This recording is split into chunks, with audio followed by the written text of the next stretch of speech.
마음의 근력 키우기 신혜원.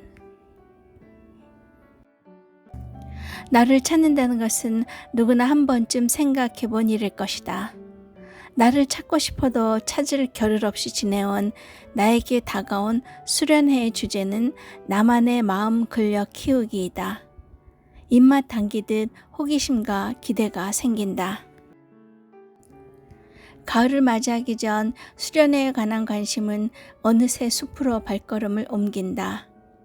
마음 근력이란 사람이 어떠한 일을 해내기 위한 기본적인 성취 역량이며 다가오는 대인관계의 충격을 이겨내는 힘이라고 한다. 관계 속에서의 앙금을 없애고 친화력으로 편안하고 원활하게 지낼 수 있는 능력, 곧 회복 탄력성을 말한다. 소통이 잘 안 되는 현대인들은 화를 잘 내고 짜증이 나기 쉽다. 그것을 긍정적으로 바꿔나가려면 마음 근력이 필요한데 그것을 키우는 데 필요한 덕목이 사랑, 긍휼, 감사, 존중, 용서, 수용인데 그중 가장 어려운 것이 용서라고 한다.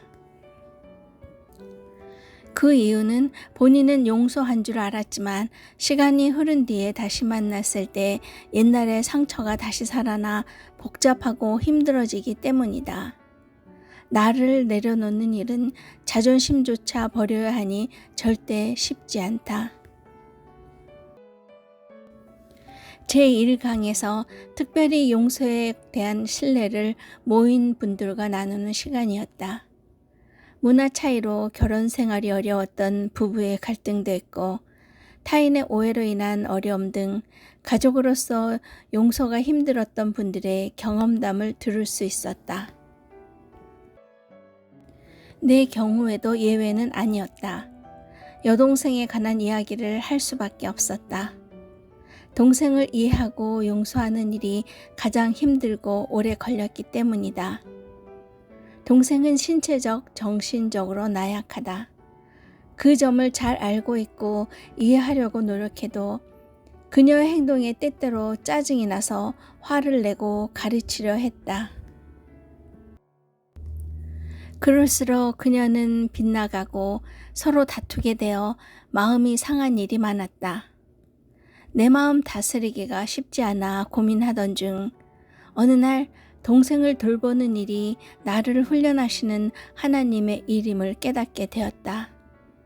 늘 하듯이 동생과 생명의 삶 책을 읽고 묵상하던 중 내가 먼저 회개의 기도가 나왔다. 연약한 그녀를 사랑으로 보듬어 주지 못한 나의 잘못을 먼저 아뢰는데 눈물과 콧물이 절로 나왔다. 기도를 마치자 동생이 벌떡 일어나 나를 끌어안으며 언니 내가 잘못했어 하면서 울음을 터뜨렸다.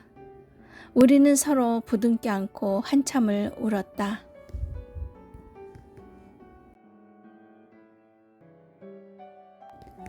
나는 그때 동생에 대한 깊은 사랑과 용서를 느꼈다. 용서는 내 이성이나 노력으로 되는 것이 아니고 하나님의 말씀 안에서 나를 보는 깨달음이 먼저 올 때 진정한 화해의 기쁨과 평안을 얻게 된다는 것이다.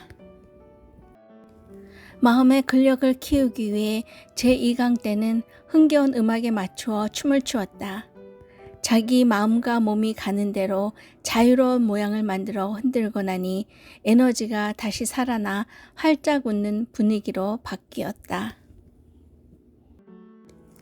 마음 쿠션은 회복 탄력성을 위한 연습으로 각자의 뛰어난 장점 5가지를 종이에 적어 짝과 바꾸어 읽었다. 마지막에 그러므로 나는 누구누구를 존경합니다. 라고 말하는 연습을 했다. 수련의 분위기는 확연하게 달라져 행복한 웃음과 화기애애로 번졌다. 또 자신이 남보다 뛰어나게 잘하는 것 5가지를 기록할 때 나는 쑥스러워 도저히 쓸 수가 없었지만 옆에 있는 짝이 대신 발견해 말해주니 한편 고맙고 힘이 났다.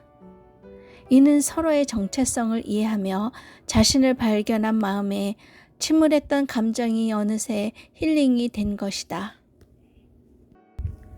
수련회를 마치고 밖으로 나오니 전날 내린 소나기로 나뭇잎들은 생기가 돌고 맑은 공기로 어느새 가을 옷을 준비한다. 숨을 깊게 들이마신다. 인생의 가을에 근력 키우기에 가장 어려운 용서를 체험했고 정체성을 발견했다. 달라진 나를 느낀다. 하늘을 향해 힘껏 손을 뻗는다.